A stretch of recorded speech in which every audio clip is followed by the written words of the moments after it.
श्रीमन्नारायण नारायण नारायण। भज मन नारायण नारायण नारायण। भज मन नारायण नारायण नारायण। श्रीमन्नारायण नारायण नारायण।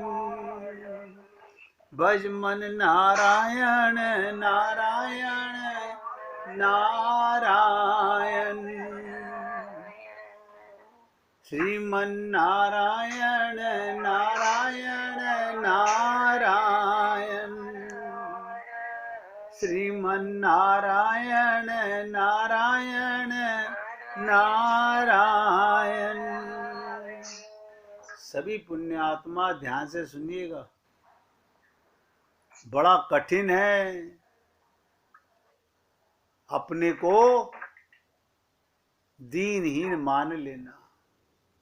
ये पांचों मुनि उदालक मुनि के पास, और उदालक कह रहा है तुम नहीं मैं भी,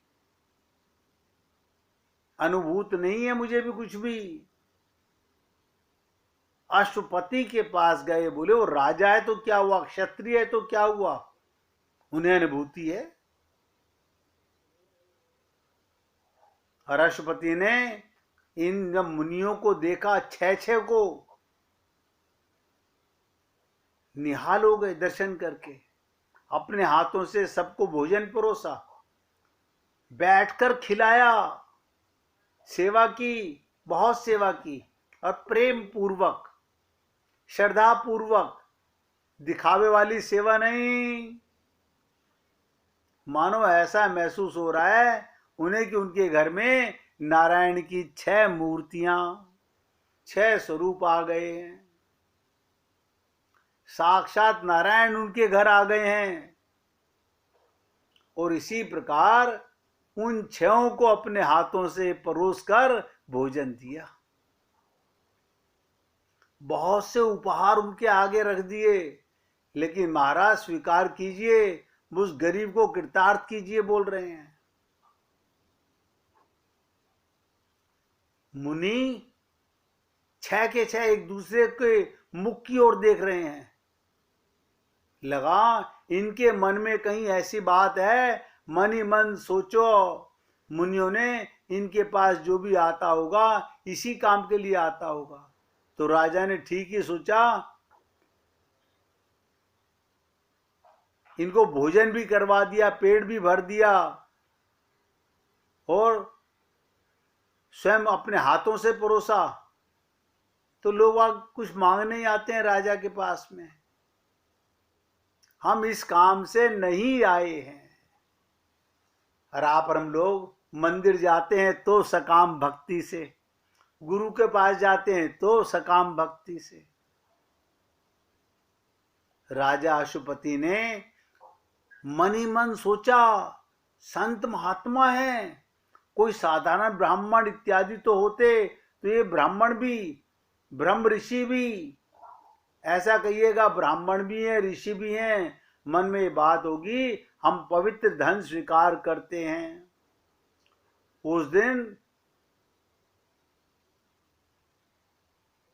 अश्वपति ने अपने लिए किस प्रकार का कहते हैं इस बात को स्पष्ट करके महात्माओं को राजा अश्वपति ने क्या कहा, ध्यान से सुने।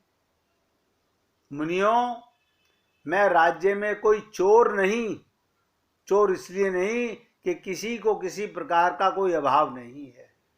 राजा अश्वपति के यहाँ सब सुखी थे, कोई भीख मांगने वाला नहीं मेरे राज्य में।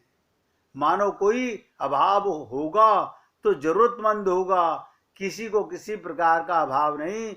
जितने भी धनवान हैं मेरे राज्य में सब दान देने वाले हैं, दानी हैं, कोई व्यभिचारी नहीं।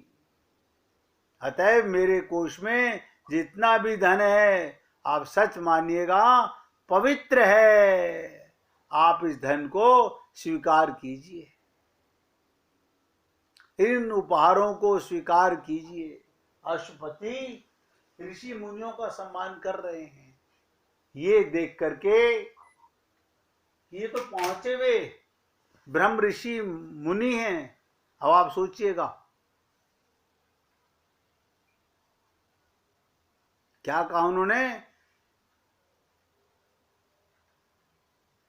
मैंने भी बताया उदालक मुनि ने क्या कहा, मैं भी अभी इस पथ का पथिक हूं, मैं सिद्ध नहीं हूं, मैं किसी ब्रह्म ज्ञानी को खोजता हूं।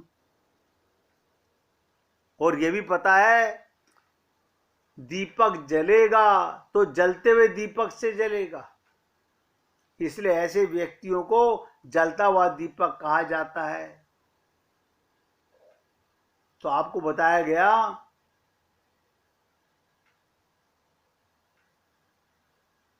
सारे मुनि राजा अशुपति के पास गए।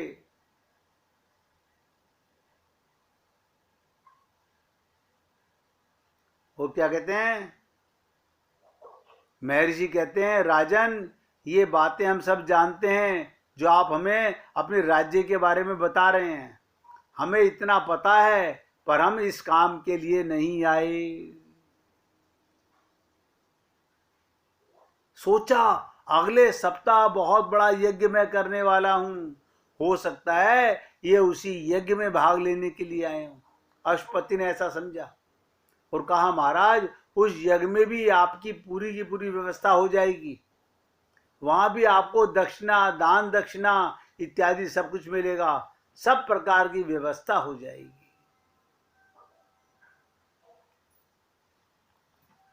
आप सोचो राजा अशुपति ये जानबूझकर कह रहे हैं ये सब कुछ, वो वास्तविक रूप से कर रहे हैं। निर्णय लेना बड़ा कठिन है, टाल रहे हैं इनको। एक ब्रह्म ज्ञानी को, एक अनुभूत को ये सब पता ना हो ये किस काम के लिए आए हैं। अब ध्यान से समझिएगा, अगर असली संत महात्मा होगा वो सब कुछ जानता है कि ये किस काम से मेरे पास आए हैं।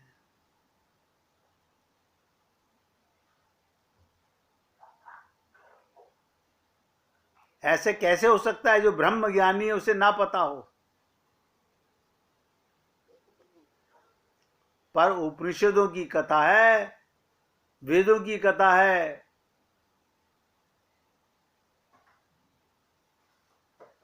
मैं तो आप लोगों से निवेदन कर रहा हूं। अब आप सोचिएगा, वो कहते हैं यज्ञ के लिए आए होंगे,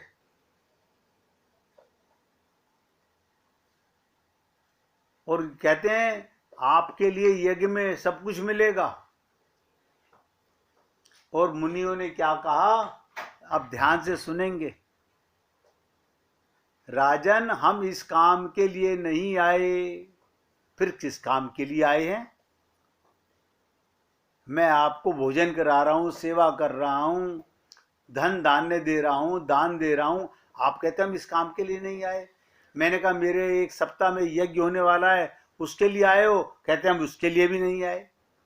फिर किस काम के लिए आए हो। राजा अश्वपति पूछते हैं, कहा हम बड़ी जिज्ञासा लेकर आए हैं, हमारी शंकाओं का समाधान कीजिए। अब बताइए, आप और हमारे मन में शंका हो तो समाधान चाहें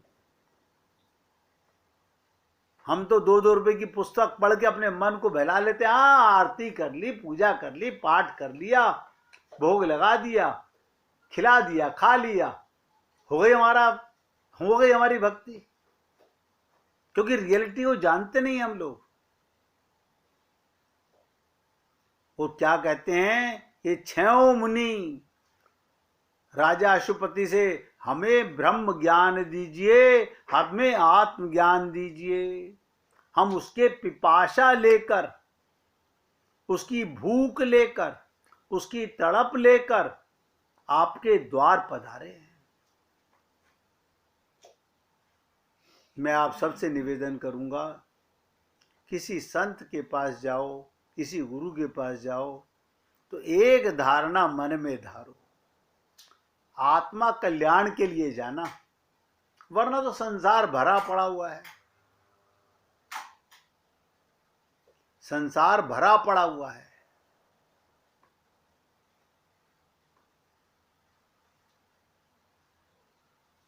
जब उन्होंने कहा ना हमें आत्मज्ञान दीजिए, हम उसकी पिपाशा लेकर, भूख लेकर, तड़प लेकर के आपके द्वार आए थे। इतनी बात कहने की देरी थी, राजा अश्वपति बदल गए।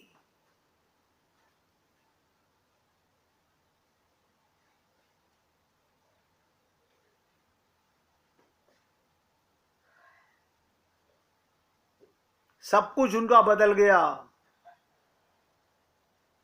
और क्या बोले, ऋषियों, केवल मांगने से ज्ञान नहीं मिलता। राजा अश्वपति बता रहे हैं, गीता का 4था अध्याय भगवान श्री कृष्ण अर्जुन को ज्ञान प्राप्ति के साधन बताते हैं। अब सोचिएगा, अर्जुन तत्वज्ञानी भगवत भक्तों की चरण शरण में जा। क्या कहते हैं, तू भक्तों की चरण शरण में जा। अरे उद्धव को भेजते हैं गोपियों के पास, परम ज्ञानी, उससे बड़ा ज्ञानी कोई नहीं था पृथ्वी पर उस समय। उन्हें बार बार नमस्कार कर, उनकी सेवा कर। तेरी सेवा से अगर वो प्रसन्न हो गए, तुझे अधिकारी जानकर, तो वो ज्ञान देंगे। उनके बार बार पूछ, मात्र एक बात कहने से नहीं।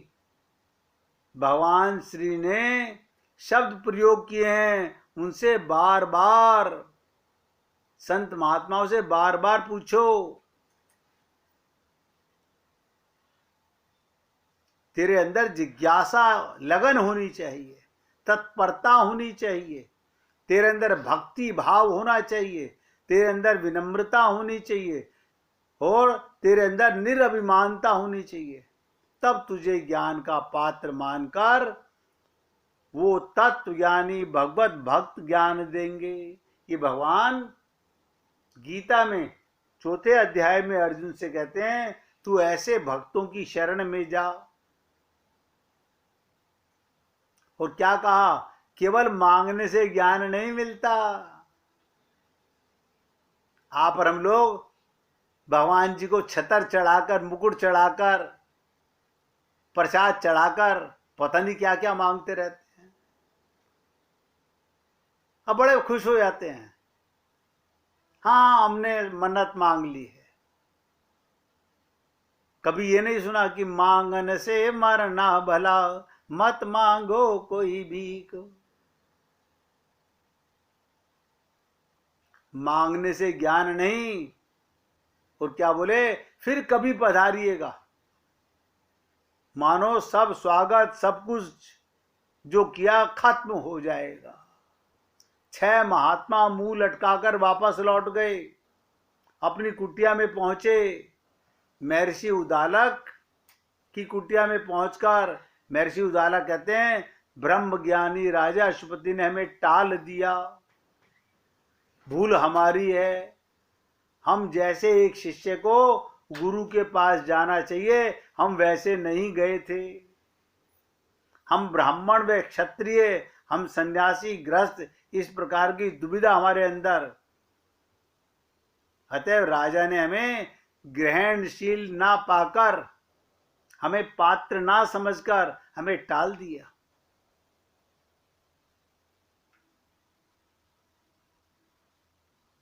और क्या बोले,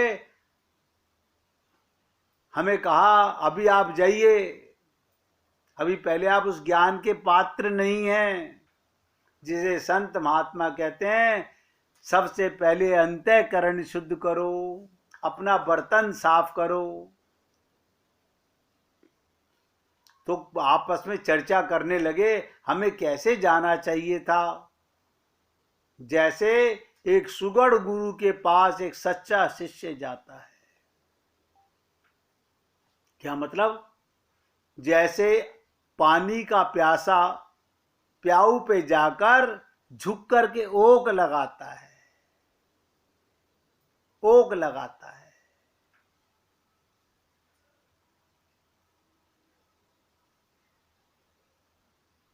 ये पद बहुत कठिन है। आचार्यों का पद, गुरु का पद,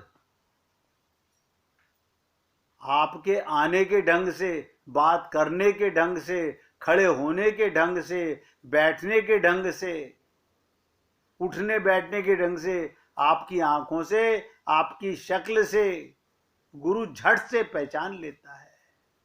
आप कहाँ हो, क्या हो, मत धोखे में रहिएगा। बताइए, एक शब्द कह के टाल दिया, आप उस ज्ञान के पात्र नहीं हैं। और आपने सुना होगा, संत महात्मा अक्सर ये कह के पहले अपना अंतःकरण शुद्ध कीजिए।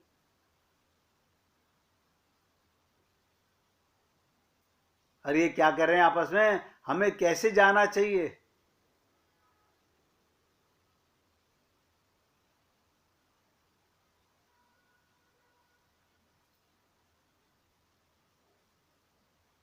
तो क्या बोले, चलो सच्चे शिष्य बनकर, एक एक शब्द ध्यान दीजिएगा, सच्चे शिष्य बनकर तो गुरु महाराज की चरण शरण में चलते हैं। आज तैयारी की है, अगले दिन पुनः राजा राष्ट्रपति के चरण शरण में फिर पहुंचे।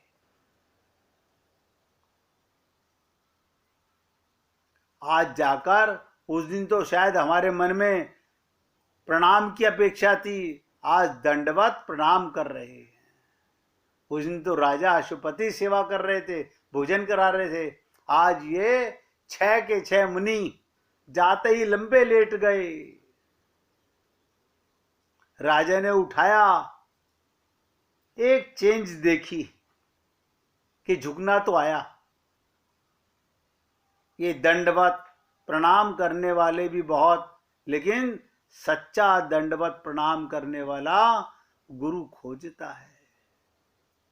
पढ़ी लिखी चीजें है ना, कहीं पढ़ लिया कि गुरु के सामने दंडवत प्रणाम करना चाहिए, सो इसलिए दंडवत प्रणाम। लेकिन भीतर जो प्रणाम करने वाला है वो तो खड़ा हुआ है अकड़ के, एक्टिंग में झुक रहे हैं हम लोग, वो नहीं झुका। गुरु तो उसकी खोज में है, गुरु उसको ढूंढता है, वो अभी झुका है कि नहीं झुका, वो अभी मिटा है कि नहीं मिटा, वो अभी मरा है कि नहीं मरा। वो मात्र जीवित ही नहीं है, वो तो सिर ऊपर उठाए हुए है, वो तो आपको व्यक्तित्व को बता रहा है, अस्तित्व को दिखा रहा है। तो राजा ने दंडवत प्रणाम नहीं करने दिया। जैसे ही 6 झुके, राजा ने उनको दंडवत प्रणाम नहीं करने दिया और बोले, उठो मुनियों, बेशक आप शिष्य भाव से आए हो, पर आप ब्राह्मण हो, आप ऋषि मुनि हो, मैं आपका प्रणाम एक क्षत्रिय होते हुए कैसे स्वीकार कर सकता हूं? उनका बड़प्पन है प्रणाम करने में, उनकी पात्रता है प्रणाम करने में। राजा का महत्तम, इनकी महानता, इनकी ग्रेटनेस उनके प्रणाम का स्वीकार ना करने में है। और आज क्या कहते हैं, ये हृदय से झुके, प्लानिंग करके आए। आप और हम लोग, अरे नहीं सुनते तो नहीं सुनते, दूसरे मंदिर में चले जाएंगे, यहाँ का पुजारी हमारे को भाव नहीं दे रहा, हम दूसरे मंदिर में चले जाएंगे। हमारी ये सोच है। जैसे आप और हम लोगों के सामने डॉक्टर हजारों होते हैं, इस अस्पताल में नहीं उसमें चले जाएंगे, फीस देनी है, काम कराना है। सच्चा संत फीस दे के नहीं मिला करता। आज राजा अशुपति बोले, मैं आपको उपदेश दूंगा, गुरु बनकर नहीं। आपको एक सच्चा अधिकारी मानकर, एक सच्चा पात्र मानकर तो आपको उपदेश दूंगा। सच्चा गुरु वही, ध्यान से सुनेंगे, जो अपने आप को गुरु मानता ही नहीं है, जो अपने आप को गुरु कहलाना नहीं चाहता, जो अपने आप को गुरु मनवाना नहीं चाहता, जो अपने आप को गुरु की तरह प्रस्तुति नहीं करता, वही सच्चा गुरु है। सुनकर याद आती होगी। सोचो, आत्मबोध राजा अशुपति, ब्रह्म ज्ञानी अशुपति अब मुख खोलते हैं और क्या बोले, आपको जो पता है वो पहले मुझको बताइए, आप कितना जानते हो। यहां से ब्रह्म विद्या का शुभारंभ होता है। क्यों? ये मुनि हैं, ये ऋषि हैं, कहीं ना कहीं अभिमान तो जरूर रहा होगा, कुछ ना कुछ अपने अंदर, इतना तो मुझे पता है, इतना तो मुझे पता है, यहां तक तो मैं समझ चुका हूं, ये भी अहंकार है।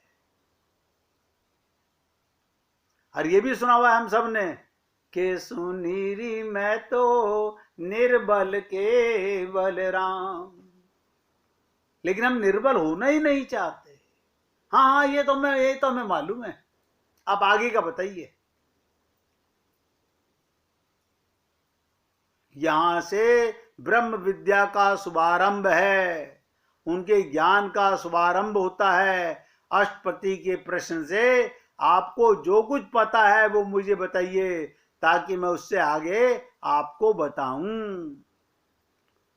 आगे क्या करना है, आपको कहां पहुंचना है, कैसे इसकी अनुभूति करनी है। अब आप सोचिएगा, गुरु भी बार बार देखता है। मंदिर में भटकने वाले करोड़ों अरबों खरबों लोग हैं,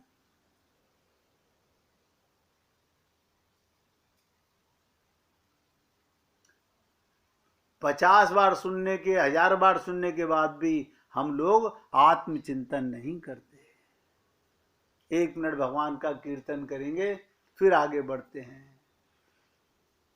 श्री राम जय।